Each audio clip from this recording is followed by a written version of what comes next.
Good afternoon, good evening, good morning sa lahat ng nanonood sa atin. Ayan, guys, ang ganda ng may nagpagawa sa akin ng food cart.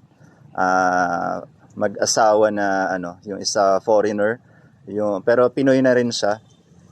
Tapos isang Pinay. Ayan. Thank you, madam. Thank you, sir, sa pagpapagawa ng food cart. Guys, paliwanag ko lang 'to. Ang ganda kasi nitong nagagandahan ako dito sa cart na 'to eh. Actually, dapat repair lang 'to. Yun nga lang, may pinakita ko kay sir na ibang model ng food cart at nagustuhan niya. Kaya yun ang pinagawa natin. Actually, kinuha ko lang yung ilalim niya, yung lagayan ng side wheel. Tapos ikinabit ko rito sa bago. Ayan. Tapos meron na siyang estante. Ayan, makikita mo lagayan ng mga donuts.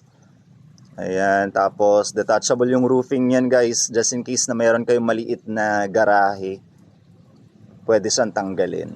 Ayan, tapos yung sa taas niyan, yung Happy House donut na yan, yung nasa taas, detachable din yan, tapos umiilaw yan.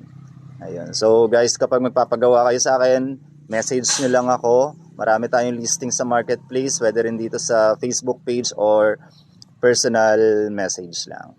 Bye! See you, see you. Paggawa na kayo ng food cart.